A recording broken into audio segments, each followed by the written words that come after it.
You are tuned in to Nerd Overload, your weekly show for video games, movies, TV shows, comics, tech news, and more. Sponsored in part by Replays, Gameware, Movies, and More, and Creative Foundations, employing individuals with disabilities. Now your hosts, Sam Dunham, Cody Pinnick, Samantha Cross, and Josh Harrison. Hey everybody, it's that time again. Time for another episode of the Nerd Overload, the show that normally discusses pop and geek culture from movies to TV and video games. But this week, it's just all video games. E3, the big trade show where all the video game companies go to LA and show off what they've got coming out the next couple years, happened. And there's so much news that we're just doing all video games. I'm Cody. I'm Sam. I'm Josh. And I'm Samantha. There is so much news. We are just going to blow straight through the check-it-outs real quick. I don't have anything. My stuff is all E3 related. We could talk about that later. Yeah, I mean, everything I've done is pretty much E3 related too. A lot of watching live streams of all the different companies and playing the occasional Splatoon match still. I watched Chris Pratt try to save people from getting eaten by dinosaurs. Oh, man. Oh, so you watched... the Lego movie. You got an advanced copy of Guardians 2? But no, I saw Jurassic World, and it's really good. Oh, excellent. That's what I want to hear. It's really good. I really liked it. Yeah, I really want to see it. I just haven't had time to actually get to the theater. It was packed, and it was like in the middle of the day, too. It was ridiculous. Jeez. Did anyone say Clever Girl? Did that come up one? No, but there were lots of other references. Okay, cool. Was someone on a toilet while also being eaten by a T-Rex? No. Ah. Okay, still good. All right. They missed an opportunity. They missed it for some scatological humor. Well, when you gotta go, you gotta go. Anybody else got anything? No, not really. No? Shaking your head no? Okay. Yeah, that shows up on the radio when you shake your head. All right, well, let's go ahead and jump right into E3. E3 news! Yeah, well, you know what? The thing that really kind of started it off is actually kind of my check it out. There was a big Smash Brothers announcement. Yeah, the day before everything started. Day before. And essentially, 3 new characters were added to the roster. Roy from Fire Emblem, Lucas from Earthbound. Well, it's probably going to end up being called Earthbound 2, let's be honest. Yeah. But Mother 3 in Japan. And Ryu from Street Fighter. Hadouken! Yeah, exactly. It's great. It's just great. Yeah, Ryu is so cool. Oh, yeah. It's great because his inputs, from people who've played the game, there's it's a 2-button system. There's, your standard attack and your special attack. It's like a fighting game, but super simplified, so anybody can enjoy it without memorizing a bunch of ridiculous commands. Exactly. But the thing with Ryu is you can input his original Street Fighter commands with using the regular attack button, and it gives you powered-up versions of his B-button specials. So, doing the motion for the fireball gives you a little more oomph behind it than just pressing the B button for the fireball. So if you go, the quarter rotation. Down right in the button, and he does a super Hadouken. It's a little more powered up, and if you do the full, bottom half, 180, he gives you the red, the flaming fireball. Okay. And actually, if you do the motion for the uppercut, and you connect just right, it's an instant kill. Nice. And it's like an instant smash? It's like an instant smash, yeah. Oh. And speaking of smashes, his final smash, that little glowing orb thing that pops up? He has 2 of them. If you're far away from your opponent, he throws a giant Hadouken, a giant fireball. If he's close up, he does a 3-tiered uppercut. Shoryuken, yeah. Oh. It's crazy. And it makes me wish that Nintendo had made more new characters to the series. Because Roy and Lucas, they were in previous versions of the games. Yeah. And they're also both just clones of other characters, Lucas basically looks like Ness. I mean, he's blonde Ness. They're both striped. Yeah, and just like how Falco is Fox. Yeah. Yeah, it seems like wasted potential. It makes me excited for more additions because they are going to add to the cast more. Oh, they will, because it's a gold mine. I mean, so many people bought that pack of DLC when it came out that the eShop went down. I know. I tried for hours to get it downloaded. But and beyond that, they actually did a lot of new Mii fighter costumes, including some from Tekken, some from Virtua Fighter, which came out of nowhere. Yeah, Virtua Fighter hasn't done anything in a while. Yeah, and it kind of makes it's interesting that if they don't have enough interest in putting like the full character into the game, they will at least make a Mii Fighter costume of it, so you can kind of fake your way into having that character into the game. They did that with the Splatoon kids. There's a Splatoon costume. And Isabelle from Animal Crossing. She is a gunfighter. Her gun is a party popper. It's crazy. Funny. Yeah. It's really crazy, but you still see the Mii's face. It's like an actual costume. It's not like you just turn into Isabelle the dog. Isabelle ate them. It looks like Isabelle ate, and your face is popping out of its mouth.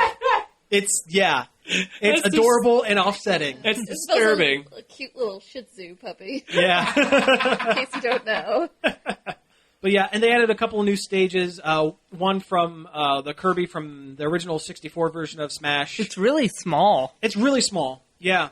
And there's a lot of pixelation on the tree's face. Did you notice? I don't actually have that. I've just seen it in video. I haven't looked that close. Yeah, they really kind of chinsed out a little bit on it, but it's cool. I mean, it's cool. And Ryu's stage from Street Fighter. It's really cool. Yeah. Yeah, that's really fun. Do they drop a Honda? No, but there are breakable backgrounds. Ah. Yeah, they should drop in a car and then. Oh yeah. And then if it gets completely broken, somebody comes out and goes, "Oh, my car!" But and they added the Miiverse. Now I don't have a Wii U, so I haven't tried it. It's kind of lame. Oh, I mean, it's just a standard stage with drawings from children in the background. Okay. And just like kids trying to be funny and not. Yeah.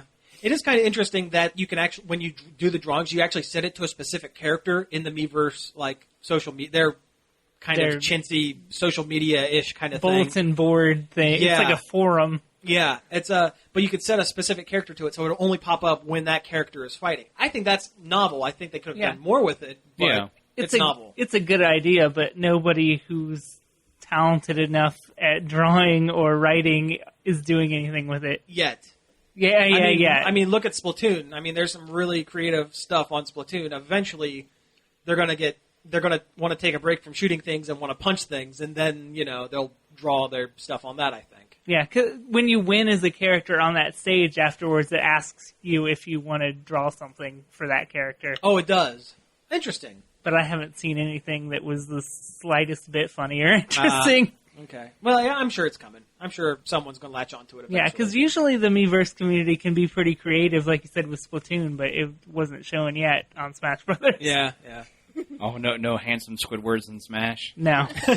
Just a lot of bad drawings by little children.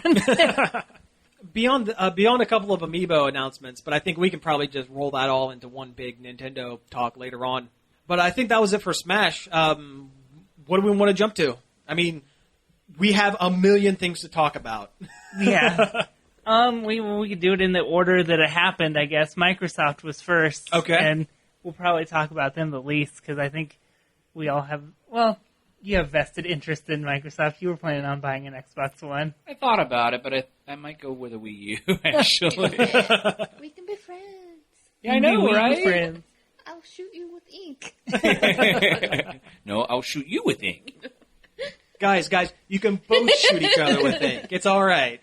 Okay. This coming from the guy who just hides in it. Hey, it is a legitimate strategy, all right?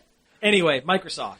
Microsoft's big thing, and it kind of is a big thing, is that they're bringing backwards compatibility to the Xbox One. That's great. It's about darn time. Yeah, so you'll be able to play your old games, and your old Xbox Live Arcade downloads will transfer over. Oh, okay. That's really good news. Which, that's a really big deal. It makes me almost kind of want to buy an Xbox One, where before I had no interest in it. Now, so it's just a software thing. Like, that's the only thing preventing them from having backwards compatibility in the first place? Apparently. It's really something. And it really ticks me off. And that's the question. Why didn't they have that from the get-go? I don't know, but they really should have. They really should have, especially if everything was right there, They wouldn't have taken as big of a hit from the beginning, I think. Cause, their console was more expensive, but if they could have had backwards compatibility over Sony from the start, they probably wouldn't have lost so many users. Well, it would have convinced more players to sell their 360 to get a Xbox One. That too. Because you know what? Why do you want to get the new system where you can play all of your old games? And therefore, the longest time, everything was coming out for 360 and Xbox One. Yeah, I have a guy I worked with who bought 2 copies of Call of Duty, the Advanced Warfighter or whatever, to say he had friends on the 360 and the One. Oh, wow. Well, Yeah. that's misplaced devotion, Yeah, I think. that- But, yeah. Well, he's like 20 years old. So. oh, well, there you go. So explain the backwards compatibility a little bit more. Like, Yeah, I don't know the details all I that don't much. think they said much besides, guess what, guys? You can play your 360 see, games. I read an article about it, and they were talking about how I'm not even sure if the update's even live yet for that. But basically, by Christmas time, over 100 360 titles were going to be available on, or the update anyway, for to be able to play it. And basically, developers had to submit a form to Microsoft, and then Microsoft would then do the rest to make that particular game backwards compatible. Right, yeah, that's what I heard. It was developers having to submit their game saying, we would like this game to be backwards compatible, and Microsoft cherry-picking from that list, from those developers. It's kind of a weird way of going about it. Well, they kind of did the same thing with the 360 in the original Xbox games. Yeah, not Yeah. all the original Xbox games are backwards compatible. And basically, you had to put the disc in the box, and then it basically you had to download. You had to have an updated Xbox Live, and then you had to put the disc in the machine, and then it would kind of do like a micro update, and be able to play it. So it would be like loading Windows into, like, from Windows 7, loading XP mode to play some classic games, or opening up, like, Command Prompt or something Yeah. to play Yeah. to play old DOS. Yeah, something like that. Yeah, it's a big emulation thing, I think. Right. They probably just didn't have the code for it yet, and now they do. Gotcha. Okay, well, that's cool. That's really cool. It's something I really hope Sony does, because I have a whole bunch of PlayStation 3 games I can't play because my PlayStation 3 is broken. But other than that, they had another game called Record, which I don't know exactly what it was about. They had a trailer where there was a girl in the desert with a robot and getting attacked by other robots. Yeah, now this is the guy that... It's by Keiji Inafune, the guy that did Mega Man and Mighty Number 9. Yeah. And- So Ladies and Robots are kind of the wheelhouse. Yeah, and it's by the rest of some of the guys from Metroid Prime. They did Metroid Prime, used to work at Retro, but now they have another company, I guess. Okay. But that should be good. I mean, that's some good good creators behind it, so that should be an interesting thing. Yeah. They had Halo 5 stuff, which I don't know if any of us are really into Halo at all. You know, I there was a mean, point in my life where I played a lot of Halo, despite not owning a system. Figure that one out. But yeah, I just don't have interest in it. Yeah, I mean, of all the big shooter franchises that people get psyched about, I probably tolerate it the most. Well, because you're not shooting people. Yeah. You're shooting, fantasy alien types, Well, the last one I played was Reach, and I really liked that one, and that's basically where I went with. 3 was and I used to be real big into Halo, like when the original Xbox was still the big hot thing, but also I worked for GameStop at the time, so it was like, that's what you did. That's what you had to do, yeah. I mean, Halo 2, like that night was insane. I actually remember, I remember that being a crazy night. Oh man, we had like 500-something people at the mall. It was ridiculous. Jeez. Yeah. Some dude tried to almost broke his foot because he went to the wrong door and tried to kick in a locked mall door. He tried to kick in a door to get to his Halos. Yes. Wow. That's devotion. Also, let's take a moment and think, can you imagine 500 people in the mall? Wow. Our mall? It was a today? line. It was a line through that hallway that goes from that back door where the bathrooms are all the way up to the GameStop. Wow. Wow. I can hardly imagine 5 people in the mall now. Yeah.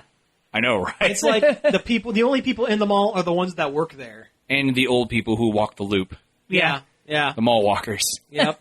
But yeah, I mean, that's another thing. With like Halo Reach was the last one Bungie made themselves. Yeah. Now they're all up on Destiny. Yeah, which is, I don't know. I like Destiny a lot. But I like Destiny, but it's not. It was like Titanfall. I like Titanfall, but it was hyped so much that it didn't quite deliver as much hype as I thought it would. I didn't pay any attention to the hype because I thought it would be something I wouldn't like, and went into it completely blind, and I really like it. But other things from Microsoft, they had a pirate online game called Sea of Thieves, which they had a trailer for that looked super duper fake. Oh yeah. But it was cool conceptually. Like, who doesn't want to play a pirate game where you got ship combat, ground combat, searching for treasure, MMO with your friends? Sounds like a good idea. Yeah, that does sound like fun. Pirates make everything better. Yeah. Now, is that just for the Xbox One, or is that going to be PC as well? I think they said Xbox One, but Okay. it could be PC later. I mean, Yeah. a lot of their stuff ends up that way. Yeah. But no, that does sound like fun. I mean, I hope the ship combat is handled better than, from what I hear, Assassin's Creed, the pirate one. I wish I would have played that one, but I haven't. I've heard that the ship combat was not great. So, but beyond that, I have no idea. So, Yeah, their trailer for Sea of Thieves, they try to make it look like it's actual gameplay. Like, they put names over the characters' heads. jeez. But it's like, I can tell this is not gameplay. Like, there's so many things wrong about this. Me being of the extremely love of all things pirate, I've played a lot of games that have ship combat, and it's a very weird thing to try to do, well. Either it's so simple it's stupid, or it's so complicated it's almost impossible. Yeah. right. The only games with ship combat I can think of where it was really good is Sid Meier's Pirates, where it's probably a little too simple. Mm-hmm. And it's not a pirate game or a boat game, but Star Trek Online has really cool Yeah, that's ship what I was going to combat. say. Yeah. Yeah, Star Trek Online has great ship combat. I don't know. I used to play this pirate MMO that I think it still kind of exists, sort of, but it was called Pirates of the Burning Sea. It was on PC, and the way it worked was you had to worry about the wind, and depending on how well you were going to turn and how fast you were going to go. But then you had various guns that had very different ranges, and there was you had a firing arc in front of or around your ship of where you were going to hit. Okay. And depending on where necessarily you were while you were sailing around is dependent, maybe specifically where you hit, or if you had a specific type of ammunition loaded. Like chain shot would rip down masts, and then the ship you're fighting would stop moving. Okay. And basically, you could just park behind it where it can't shoot you and just blow it away. I always wanted to play that game, but I could never, whenever there was a free trial or something, I could never get it to work. It's free to play now, but nobody's ever on it. I might check it out. You could rule. You can rule the seas. You could be the Not really, because Blackbeard because it's all player based economy, and there's nothing in the auction houses to purchase. Oh. We all have to get into WildStar, by the way. I know, Oh, right? Yeah, I like it a know. lot. And it's going free to play, and right now there's a humble bundle where you can get it for literally $1. And with 30 days free time. Yeah. That's awesome. Super, super awesome. So check that out, because it's a really good game. Yeah. But back on topic. Yeah, back on topic. Well, which is other game? We can go into the multi-platform stuff Yeah, let's now. do it. Why not? There was Bethesda did their own E3 show, which they don't. It's the first time they've ever done it, but they're a big deal now, so Yeah, they they can have kind of do enough. that. Yeah, they can do it. First thing they showed was a new Doom, which is reaching back into the classics, Yeah. and it looks really cool. I mean, it looks like Doom. It's super brutal. There's a lot of crazy. It's interesting you say the word brutal because I've heard that they kind of borrowed heavily from the fan modded game Brutal Doom. They absolutely did. yeah. They maybe should pay Sergeant Mark, the guy that made Brutal Doom, maybe pay him some money. Yeah. Because it's a lot of the same stuff. Really. But Brutal Doom is really fun, so it's kind of a good way to go with it. Yeah. It's faster, like Doom should be. Good. The designs are pretty cool. The monsters look cool, but I would like them to be more colorful. Because when you think about the original Doom monsters, they actually have a lot of color Oh going on. yeah, Yeah. The flying eyeball things were a super bright red, and the zombie guys are bright green hair, and Yeah, and the big brown imps or the pink demons. But Yeah. all the monsters in this Doom kind of have the same kind of fleshy, browny stuff going on. For now. Maybe they'll update it. Yeah. Who knows? There's a whole modding feature to it. You can make your own maps through this tool called Doom Snap Map. Really? That's interesting. So you can make your own maps and game modes and basically baby's first modding suite Huh. for Doom, Oh, wow. which is kind of cool. That is cool. That is Something- cool. That's like a running theme with this E3, I think, is allowing people to mod games, Yeah, there's a couple. make their own maps, and Yeah, there's a couple games that have that. Fallout 4 too. We'll get into that Yeah. when we get to Fallout 4. Yeah. The multiplayer in Doom looked a lot like Quake 3. Oh, really? Okay. which is good. That's some of my favorite deathmatch. Oh is, man, yeah. Quake! You want to talk about lightning fast multiplayer death? Spawn dead, spawn dead, spawn dead. Like, it looks like a cool game. It looks better than Doom 3 was. And even everybody trashes on Doom 3, and I'm kind of a Doom 3 apologist. I kind of like the game, but but it looks really good.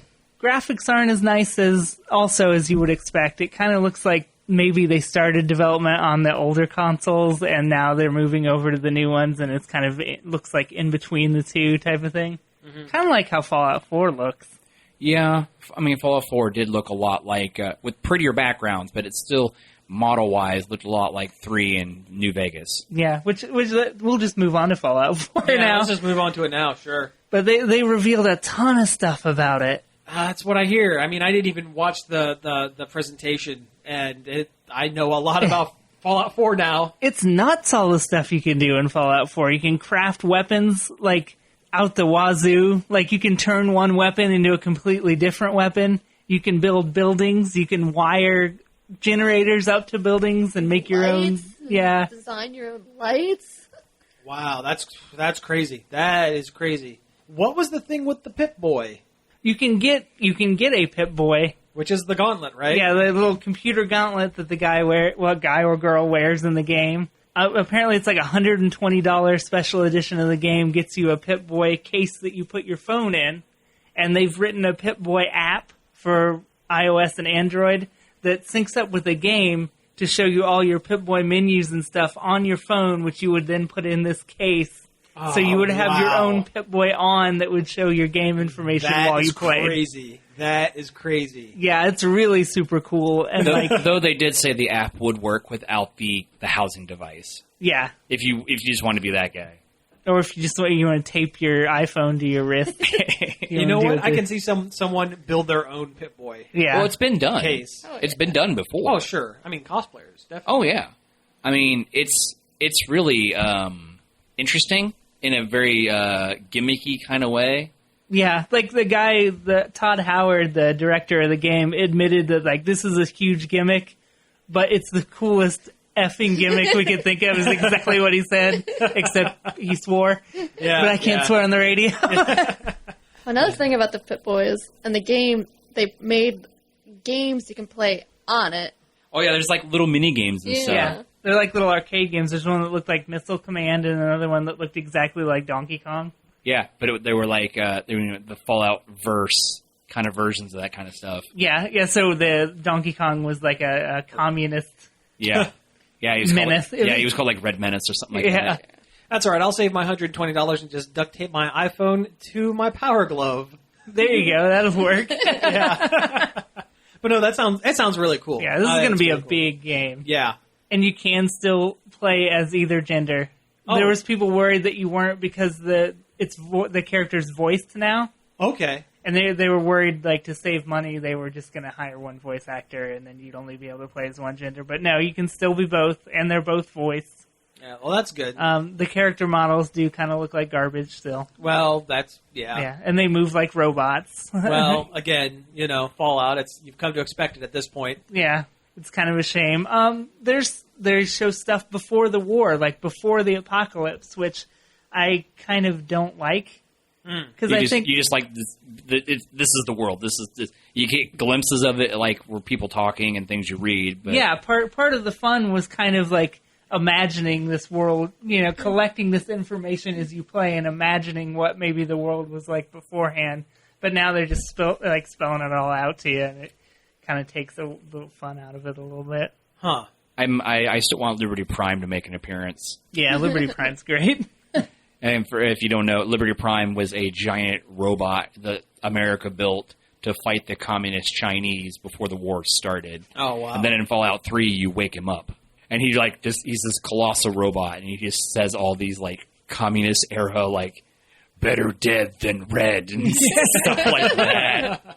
It takes place in Boston, where like the institute is, and it's supposed to be a little bit more technologically advanced. So maybe we'll see something like that. Well, I also saw from the original trailer, like flashes of DC too, which 3 took place in DC and the surrounding area. Yeah, Let's see, we have Dishonored 2 on the list here. That was kind of a surprise. Like, everybody was really into Dishonored when it came out. It was kind of a big thing, but not, like, super huge, and it was a new IP, so it was kind of a gamble at the time. Mm-hmm. Yeah, it's kind of like a cross between, like, Bioshock and Assassin's Creed. Yeah, or like the Thief games. Or, Kind of yeah, the reminded me Thief of games, those. yeah. But they're doing a sequel. And it's cool because you can play as a male or female character now, and the design for the female character is real. She just looks really cool. Oh, cool. And they didn't really have much more of that. There was a trailer that was neat, and it's just cool to see a game that was original and good, getting another one. Good. And one of the other multi-platforms is another South Park game. This came out of nowhere. I'm so excited. Yeah. This looks great, yes. South Park, The Fractured Butt Hole. W-H-O-L-E. Butt Hole. Let me make that clear. Let me say that again. South Park, The Fractured Butt Comma. Hole. There's no comma, but space. Yes. Space bar. Hole. Yes. But no, it's coming out, and it's not done by Obsidian this time around. No, it's one of Ubisoft's internal teams. Yeah, the San Francisco house, I think, is what they said. But yeah, during the press conference, Trey Parker and Matt Stone were asked, hey, so we thought that the Stick of Truth was your last game, and they said something about, the thing about that is we're a bunch of whiny babies. They didn't want to make another game, but decided that by the end of the development for Stick of Truth, they figured out how to make a good game. So they're like, well, let's just do another one. Do another one. And this looks great. It's superhero based. Yeah, instead of RPG fantasy, now it's superheroes. It's RPG superheroes. But it's the same system of Stick of Truth. Yeah. Oh, yeah. Yep, and you're still playing as New Kid. Well, I think you might be a different New Kid. Or you're the same New Kid. I don't know. In the trailer, they referenced the New Kid from Stick of Truth. So Okay. it might be a Well, continuation. it does kind of open up in Stick of Truth. Yeah. But then, like, Butter shows up as Professor Chaos. Professor Chaos! Yeah, but no, it looks great. They always, God, it just looks so great. anytime they do anything different, after they're done with it, they always say it's the last time they're going to do it. Yeah. And they always go back on it. Yeah. Though, to be honest, Stick of Truth was, like, the first really, really good South Park game. Yeah, well, it's the Yeah. first one they had anything to do with. Yeah. True. God, man, that game is so fun. Yeah, it's I wish really there would have good. been, like, more, like, maybe, like, DLCs or something for it. Yeah. Well, now you have a whole second game. So I know, right? There you go. When Consider it one giant, Universe. full price DLC that you have to put a South separate Park. disc in. the Stick of Truth 2... Okay, you know what? I think let's go ahead and take a quick break here, and when we come back, we're going to be talking about some Sony stuff. Is Yep. that where we want to go? Yeah, Yep, we'll go to Sony Sony. stuff. All right, cool. Nerd Overload is brought to you in part by Replays, Gameware, Movies, and more. Replays is a place for all your gaming needs, from retro up through current-gen systems and accessories. They even have a free customer rewards program. Mount Vernon Avenue, Marion, across from the Marion Plaza. 751-4072 or online at facebook.com/replaysmarion. Nerd Overload is sponsored in part by Creative Foundations. Hi, my name is Robert. Hi, my name is Amber. Hi, my name is Jessica. I'm Jimmy, and I work at Crave Foundations. The store that employs people with developmental disabilities. We have 4 locations. Delaware, Mount Vernon, Marysville, and Urbana. Our website is creativefoundations.org. Find us on Facebook.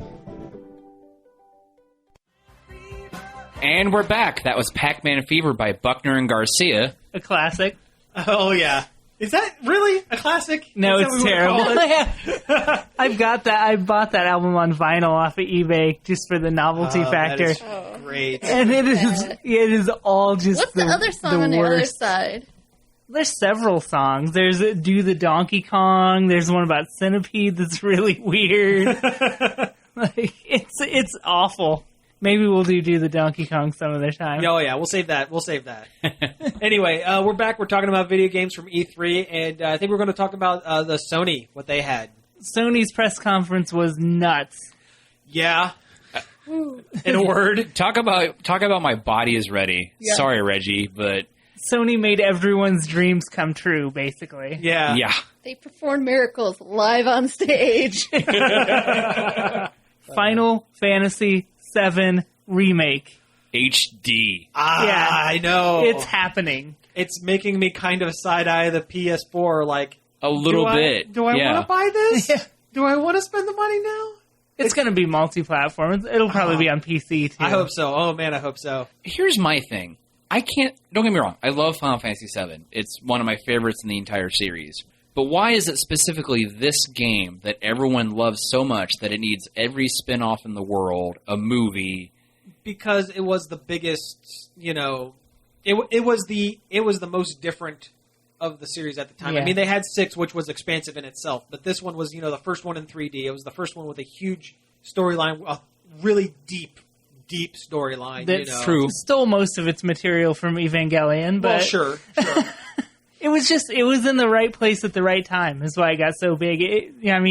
The people playing video games were at just the right age for it to, speak to them at that level. Yeah. Was this like the first major game that had like an actual character, like an actual playable like main character disappear 2/3 into the game? I'm not going to spoil it. No, the other Final Fantasy games had things like that. Yeah, have death, but none of them hit this way. Right. They weren't done in such a cinematic way to where it actually affected you know what? people that much. I think that's it. This movie was the first. This was the first Final Fantasy. I said movie instead of game. This was the first game that was cinematic. Though there weren't many cinematics in the game. But there were enough. But I mean, it was like, there's a term nowadays that's in like comics that's writing in HD, writing in, where it's like the big, it's what DC and Marvel do, the big, huge events, like the big, expansive things that are like you're reading a movie. Yeah. And I think this was the first Final Fantasy that really kind of tapped into that. And again, it hit just at the right time with the right group of kids. It was lightning in a bottle is what it was. Yeah. Oh, yeah. But there's better Final Fantasies. That's arguable, but this one just was there at the right time. Yeah. I mean, don't get me wrong, it is one of my all-time favorites. Yeah, me too. Sure. Oh, definitely. It's not my favorite Final Fantasy, but it's up there. Top 3. It is close second to 6. Yeah, 6 is my favorite, or 3, too. whichever you want to call it, But, yeah. I just hope they leave in this guy are sick. Oh, yeah, the guy... The bad translation. The bad translation in that one, the one instance of it. Yeah. Wall Market is going to be so weird. Oh, yeah. In HD, I don't know how they're going to have to, like, make some major cuts or, like, just not make it so weird. Yeah. Now, do you think that they're going to leave in the posters for the album Loveless by 30 Seconds to Mars? Was it 30 Seconds to Mars or Death Cab for Cutie? Was that it? I don't know. They look it up. I think that came before the band naming something that did. My Bloody Valentine. That was it. Yeah, they stole the name from Final Fantasy, I think. Oh, they did? I think in universe in Final Fantasy VII, Loveless is a play. Oh, it's an epic poem. With the album art by My Bloody Valentine. Huh. The play in the game called Loveless, it derives its name from an album by My Bloody Valentine. Huh. Back so in it was the other way around. It was the other way around, yeah. Huh. That is weird. It says I'm on the Final Fantasy wiki, and we're going to stop reading the internet here in a second. But it says that the woman that's in the poster in the game looks a lot like the singer guitarist Belinda Butcher from My Bloody Valentine. Huh? Yeah, crazy. So yeah, that's kind of what they did. Someone in the development team must have liked this band and decided they're going to kind of shoehorn this thing into it. Anyway, do you think that that's going to end up in the game? Probably. I don't know. Yeah. I mean, the fact that it's finally happening. Yeah. After them teasing it and talking about it for 100 years. Forever. And just porting the regular version of the game onto everything under the sun. Yeah. Yeah, like that really bad PC port. Yeah. Yeah. Which is actually fixed in the Steam version. Oh, is it? Mm-hmm. The Steam version actually has a mode where you can set everything to level 99, so you can just experience the story without having to worry about grinding. Ooh, okay. Yeah. That's nice. It lets you blow through the game in like 5 or 6 hours, but you get to enjoy the game without having to take time and spend days like getting the levels and everything. Hey, you could kill that big snake in the swamp at the beginning. Yeah, right. Yeah. Or I could finally beat Emerald Weapon. Yeah. Yeah. Yeah. Oh man, that fight is I've never actually finished Final Fantasy VII. Really? Really? I always get toward the end of the first disc and run out of steam. You know, the first time I played it, I actually got stuck in an area that I couldn't get out of. I accidentally drove, like, when you get the Land Rover on the beginning of Disc 2, you go to an area, and I accidentally drove to an area where the enemies were way, way, way overpowered, and I could not get out because I kept getting stopped by an enemy who would wipe out my party and would start the save over. You know? Oh, yeah. I could not get. I was stuck, so I just kind of gave up. Oh, it was around the time I had to sell off all my games anyway, so I went with them. But when I got it on Steam, I went ahead and played all the way through it, and it is fantastic. I love that game. Final Fantasy VII is one of the first. It was the first like big, huge, epic games that I had beaten. Yeah, I can believe that. That's part of the reason why I was doing, or still am doing, that Final Fantasy project where I'm playing through all of them and then writing articles, is because I haven't finished very many. I've played all of them, but finished very few. Yeah. Well, hey, you know what? By the time you get to 7, maybe the remake will going to be out. Yeah. That's not a knock. I mean, you have a PS4. They're working on it quick. It would be a great kind of tie-in, you know, a little bit. But anyway, whatever. If I ever get all the way through 3, because it is a nightmare. Yeah. You're having a personal nightmare. It's your white whale. Yeah. But anyway, beyond Final Fantasy, do we have anything else to say about Final Fantasy before we move on? I just can't believe they're actually doing it after all this time. I know. I heard that news and I was like, this is a joke. They started with a really good joke. The promised land has come. Yeah. Like, what is this? What? Like, oh no. It's the Iris. Yeah, watching the trailer, like, because it doesn't spell out right away that it's Final Fantasy VII. You just see like a gun. You see a gun just kind of swinging around, and then it pans up and it's attached to an arm. Yep. And then there's a whole bunch of crowd, and then all of a sudden there's a big sword, and then the logo pops up. Yeah, they didn't even put the name on it. No. It's just the comet. It's just the comet logo. Yeah. That's great. Oh.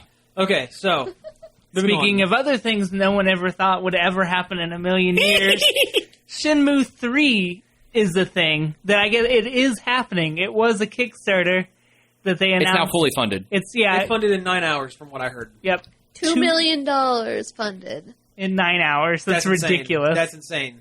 But that's how bad people want this game. There were supposed to be 7. Yeah. You know what? They're going to make enough money on this Kickstarter to make a fourth one. Probably. You know? Okay, for people who don't know, Shenmue started out as a Dreamcast title back in the day, the Sega Dreamcast. Actually started development as a Saturn game. Oh, did it? Yeah. But I remember the commercials for it when it was coming out, and it had like a guy like in a mental hospital talking about characters in the game and how he had to save them and avenge his father. Like, that is the kind of marketing they went with this. The game played like a very serious martial arts action film set in 80s Japan, where you're playing the son of a karate master who is killed right in front of you, and now you're seeking revenge. Batman. Sorta. Chinese Batman. Japanese Batman. Japanese Batman. Asian Batman. I mean, God, I loved that game. I played it so much, trying to find all the move scrolls and all the little secrets and all the little story arcs. It's such an interesting and deep game, so ahead of its time. Like, I know. It was open world before that term existed to describe it. To be fair, the world isn't that big in the game. Yeah, but I mean, it was still a go anywhere, do anything kind of thing. Yeah. Yeah. You could talk to anybody. I mean, there was all depending on how much you dragged it out. It was like set during like Christmas time in Japan. You could make it to New Year. Because real time. It was in real time. Yeah, wasn't it? It was real time. And if you were stayed out too late, sometimes maybe your character would look at his watch and goes, "I should go home." And then the screen fades to black, and then you wake up at your house. Huh. Or your housekeeper would call you, looking for you, telling you should come home. Yeah. It wasn't real time, but there was time passed. Yeah, time passed in the game. Yeah, it was a fraction of real time. Okay, interesting. And you could play. There was Sega arcade machines that you could just play, and it would play. You could play Super Hang On. Or buy capsule machine toys just to collect. Yeah, they had a whole collection system in the game and it tracked these little toys you collected. Oh, that's insane. That's insane. Oh yeah, and then there was like the huge cast of characters. Well, I mean, it doesn't. It's maybe it's not insane now. It was insane for back then. Oh yeah, I mean the game had so much going on in it, and just the story was great. All the characters were different. You wanted to know more. The fighting was like a fighting game. Oh yeah, Yeah. yeah. You learn different combos, and then you had to sit there and practice the combos before you put it actually on your move list. Mm-hmm. You could. It invented the QuickTime event, more or less. It did. The Yeah, cinematic sounds like QuickTime event. It Wow. did. Wow. And the very first one you ever do is kicking to stop a soccer ball from hitting you in the face that was kicked by a child from down the street. That is the very first one. Wow. All right. Well, hey, listen. We gotta. I wish know. we could talk more about this game, but we gotta move quick. We got a lot of stuff to cover, and really not a whole lot of time to do it. So, for Sony, what else do we want to talk about real quick? Another one, Last Guardian, which was a game that Sony had been kicking around since 2009, and we hadn't seen anything since. It was going to be a PlayStation 3 game. Now it's PlayStation 4, and they had gameplay. It exists. Wow, that's Yeah. cool. It's by the guy that did Ico and Shadow of the Colossus. Oh, okay, that's I good. love those games. That's good stuff. There's plays a little boy that has this big dragon dog bird thing following him around that's huge, and you use it to solve puzzles and travel through the environment. Oh, cool. I don't know, it looks really cool. Highly anticipated. Because I like Shadow of the Colossus. It seems like very much like a logical progression from the last two games. Yeah. Where Ico, you're playing the little boy hero, and then in Shadow of the Colossus, you're fighting the giant elemental guardian things. Now the Right. giant thing is your friend. Yes. Right. We also have Dreams, which is this weird creation tool, game maker, animation studio that I don't quite understand. Yeah, we watched this. We sat here and watched the trailer before we got going, and I don't quite get it. It looks great, but I don't understand Yeah. what it is yet. You sit there and make models and then Animate do them. stuff with them. It sounds a little out of my wheelhouse, a little too intense for me. Yeah. It's by the people that did Little Big Planet. Okay. Well, again, world building stuff. Yeah. That makes sense. And speaking of building worlds, there's that No Man's Sky, which I don't quite get it either. Like, it's this game that has the whole entire universe, like a universe-sized universe that you fly around in your spaceship and you go to planets and discover all this I can't think of the word, procedurally generated aliens and plant life, and like you go and you discover it and claim it that you found it. That sounds like the last levels of Spore. No one will know this because no one played Spore past the create a monster phase. Because everyone got bored once they got to the civilization page because it sucked. But the last levels of you actually build a spaceship and you fly to all these different planets That are all randomly generated. Randomly generated using monsters that other people create and uploaded online. And you claimed it. You claimed it so that other space colonies couldn't. Huh. And you mined Resources and stuff conquer the so planets. you keep going. Yeah, it sounds like the last levels of Spore that no one's ever played. It's kind of what it's like, except it's less. There's no narrative, or you got to make your own gameplay, I guess. Huh, that sounds interesting. Because it's first person and you can shoot the environment, and all the environments are destructible, I guess. But why? Huh. Why would? So I can find an alien somewhere that nobody else has seen and say that I saw it. But if there's so many of them, who cares? Yeah. Like, I'm sure there's got to be some other element that they just haven't announced yet or something. yeah, because it doesn't seem like a game at this point. Yeah, it's just a simulation. It's not really a game. Last thing for Sony, and this is something I could talk about real quick. Street Fighter V, they announced a whole bunch of stuff. Previously, they had announced 4 characters, Ryu, Chun-Li, and M. Bison making a comeback from they've been in all the other games. They're bringing back Charlie Nash, who has been in the lore since Street Fighter II, because that is what Guile's character, that's his war buddy that he's trying to get back. But he hasn't made an appearance since Street Fighter Alpha 3. And he really hasn't made an appearance outside of the Alpha series. But he's been brought back, and he's all scarred up. He has part zombie or something like that. He's got some crazy powers. They introduced 2 new characters, Cammy, who has been in everything since the Street Fighter II, the New Warriors, and Birdie, who primarily has stayed in the Alpha series, but was actually from the original first Street Fighter, the one in the arcade that was only arcades that you can only play as Ryu and Ken. And he's one of the 2 British stage fighters. Introduced a whole new mechanic for fighting that triggers that is only triggered by using special abilities. Like Ryu's the only one that can parry attacks. Like out of all the fighters, Wow. He's the only one that can do that. And when he parries attacks, that builds his gauge. It's called a V gauge. Chun-Li has a special like super jump that whenever she does that, it builds her V gauge. Bison, he builds his V gauge by catching and throwing projectiles back at his opponents. Huh. And when it does that, they get special abilities. Most of them are like a timed like power up kind of thing. Like Ryu, for a short time, all of his fireballs run faster and they have electricity with them. They hit harder. Chun-Li, all of her moves are kind of doubled. They get multiple hits. The only one that's kind of different from that is Nash.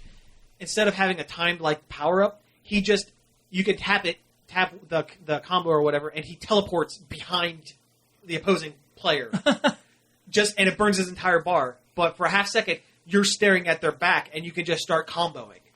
Like comboing crazy. And it's great. And they actually took out a bunch of features that were like making players want to like take their time and back up and like do charge stuff. They took out like all that stuff. Like the backdashes are no longer invincible, so you can get hit if you're trying to run away. And it's all to bring it so that people just get up and start fighting and not like take their time. And they like nice. And they actually changed a bunch of the input commands or specials. Like there's no more 360 like grabs for like Zangief and stuff. Oh, cool. And the ones where you have to hold back for 2 seconds and go forward, they're all fireball motions. So it's a little more accessible. It's more accessible to newer players, and it's for lightning fast. Like you're no longer like waiting back and then attacking or doing this and that. You just get up and you start fighting, and that's the whole point of Street Fighter V is to just go. That's all it is. Just go. You know. I'm excited. I love Street Fighter. You sound excited. I'm excited. I love Street Fighter. You know what? I don't know what it is, but fighting games are my thing. You know, some people are RPG fans. Some people are first-person shooter fans. Sports games, you know, for whatever reason. I'm a fighting game guy. And you know what? I love it. I'm excited for it. And it's great. The only thing that I'm not excited for is they have implied heavily that it's going to be following the newest Killer Instinct model, which is you buy all of the characters one at a time or in like bundles instead of. So you just buy the game. The game is going to be super cheap, but you have to buy all the players. And if you're a completionist like me who wants to have everything, you're going to have to pay out the nose for it. And that's bad news. That kills me. That's the only thing that I'm not happy about. But everything else sounds amazing. And it's coming out for Sony and probably for PC here pretty soon. It's actually spring 2016 is what the release date is. Okay. Let's move on to Nintendo. Let's do it quick. Yeah. Who had one of the most disappointing E3s in recent memory. I don't know. I don't know about that, but let's just go into it. Well, I take that back because the World Championships was before their big E3 announcement, and that was awesome. It was amazing. That was amazing. It was a great show. I was on the edge of my seat the whole time. It was super entertaining. Minus the Smash Brothers. Yeah, the Smash Brothers went on too long, I thought. Yeah, it kind of did. The fight between Reggie Fils-Aimé, the Nintendo of America president, and the guy who won last year, that was kind of That guy was a jerk. He was a real jerk. To Reggie, of all people. Yeah. Unless they told him backstage, hey, just come out here and just give it to Reggie. Yeah. But which they very well may have. He's, Reggie Fils-Aimé, he has no problem making fun of himself. Yeah. In anything that he does. He kind of loves it. He kind of loves it. Ever since the My Body Is Ready thing, he's really kind of rolled with it. But the whole thing is great, and it wrapped up with Super Mario Maker, right? Yeah, it was Mario Maker. The guys at Nintendo's Treehouse, which is their big localization and department, they made their own super hard Mario Maker levels for these guys to play through, and whoever got through them the fastest won the World Championship. They're crazy.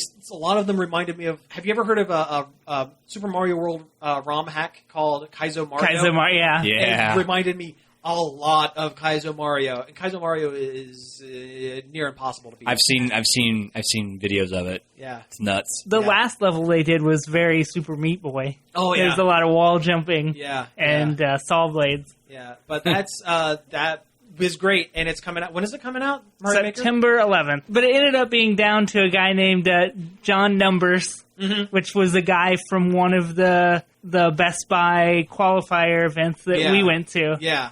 Not the one we went to, but one of them. Did we see which one that our qualifier dropped out of? BSG 4000 or whatever was the guy from Columbus that went to Chicago. And he dropped out in the second Underground match. What was the second Underground match? Super Metroid. Okay. He dropped out during the Super Metroid part. Huh.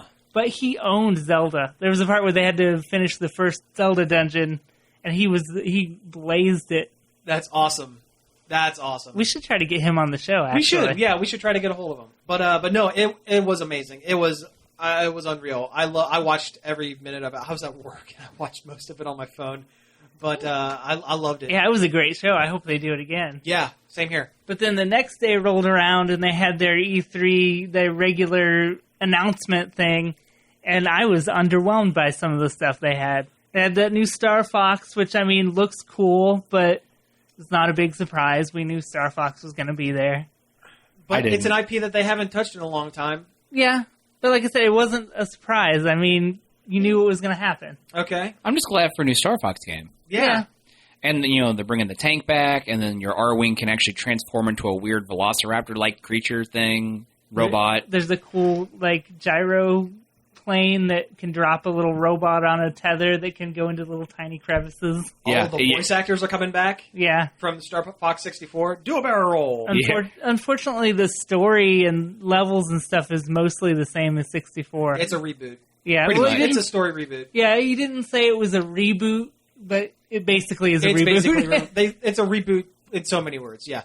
Okay, moving on from Star Fox. There's a Metroid for 3DS that doesn't have Samus in it, which is something I don't think anybody would want. Well, I agree with that. What that game seems to me is that they were using the engine from Metroid Prime Hunters to make a new game, and about halfway through development, they decided, you know what? This is so much like Metroid.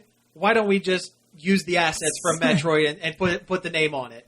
I don't know. I'm kind of excited. It's interesting that I would love for them to have a new Metroid. I would love it. That would be amazing. I want a new Metroid. But at least they're taking the time to pad out the universe. Yeah. Which is something that they haven't done with a lot of their other IPs. It shows that they still care about their IP. And maybe they're working on a Metroid thing that just isn't right yet. And they need something to get Metroid back in people's minds, you know? Yeah. And it's by Next Level Games, the people who did Luigi's Mansion, and that was good. I mean, it's going to be a good game. It's going to be a good game. It's just disappointing that it's not the game that I want to play. That's also where Blast Ball came from. Yeah. Which we talked about afterwards and all kind of said, that looks an awful lot like Metroid. And then, it turns out it was kind of Metroid. Blast Ball was like the second round of the World Championships. It's a game. 3-on-3 robot soccer. Yeah, basically. Yeah. Okay. We talked about Mario Maker. Wait, one more thing about Metroid. One more thing. I don't like how the art looks. It looks like Fisher-Price Imaginext presents Metroid. Yeah, it doesn't look really good. They look like these chubby figurines, and I don't like it. Yeah, it doesn't look very good. Okay, we talked about Mario Maker. Do we have anything else to add about that? No. Okay, Legends of Zelda. We did not get an announcement for the Zelda U. I have a feeling it's because they're holding off for whatever the next console is going to be. That's probably going to be a launch title for the NX or whatever it's going to be. They might do what they did with Twilight Princess, where they split it over the two. That's probably what they're going to do. Instead, we got one. I'm a little heartbroken on that one. Yeah, everyone is. And that's kind of why everyone's upset with Nintendo and saying why they lost the E3. But anyway, they announced Legends of Zelda Triforce Heroes on the 3DS, which uses assets from Link Between Worlds. Correct? It looks really good. I mean, it's kind of like Four Swords, but with 3 people. Yeah, it's a 3-player cooperative. Yeah, which is interesting. It's really interesting. Yeah, it looks like it'll be fun, but once again, it's not what anybody wanted. Yeah. Just going to blaze through this next one real quick. Yokai Watch. It's a huge game in Japan. It's like Pokemon, but with Ghost Monsters. Ghost Monsters. I don't know how it's going to translate over here. I'm going to check it out because it seems kind of fun to me. I'm into the Japanese monster kind of stuff.